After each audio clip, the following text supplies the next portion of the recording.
Andito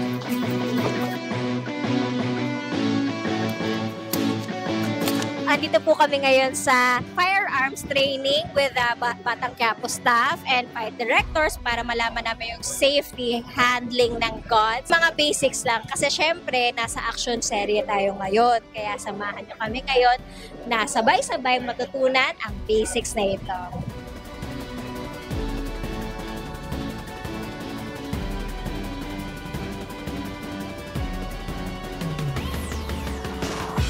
I've been teaching people how to safely shoot guns since 2008. That's quite a long time. I've been doing this kasi I have kids at home, I have guns at home. So instead of child-proofing my guns, I gun-proof my children. And then kumalat ng kumalat, nagkaroon ako ng maraming mga interested parents, interested companies who are interested in my training.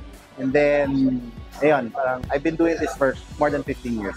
So I think every responsible gun owner should go to the gun safety seminar kasi number one, it's a requirement to have your license to own and possess firearms. Number two, if you have a gun, you should know how to be able to use it safely. So people go to these kinds of trainings para not only are they aware of how safety affects their gun use, they become conscious of safety first and foremost. So in the gun safety seminar, we teach people the 4 cardinal rules of gun safety, manual of arms, we touch a little bit on marksmanship, and then of course being safe with guns, how to store them, legal ramifications of owning a gun, schedule of registrations, the kinds of permits you need. So marami pong magandang maidudulot ang seminar na ito. 4 cardinal rules of gun safety. Number 1, we always treat our gun as if it were loaded. Number 2, we never point our gun at anything or anyone we do not wish to shoot or destroy. Number 3, we keep our trigger finger off the trigger until we have aimed at our target and we have decided to shoot.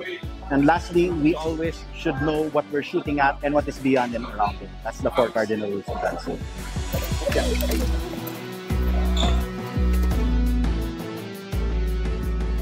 Maganda yung experience namin dito sa gun handling activity kasi malaking tulong to sa amin sa shooting para sa safety at saka sa proper handling ng mga weapons and firearms. At the same time, magkakaroon kami ng knowledge para maging realistic ang mga eksena.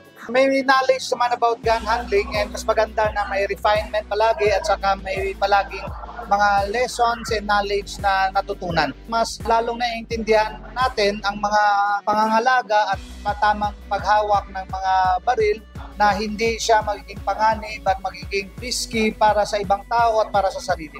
Well, ang takeaway namin dito is malaking tulong to para sa amin sa Batang Quiapo na maraming natutunan para na maiwasan ang lahat ng aksidente at maiwasan ang hindi tamang pag-aaral lalo na sa paghawak ng baril.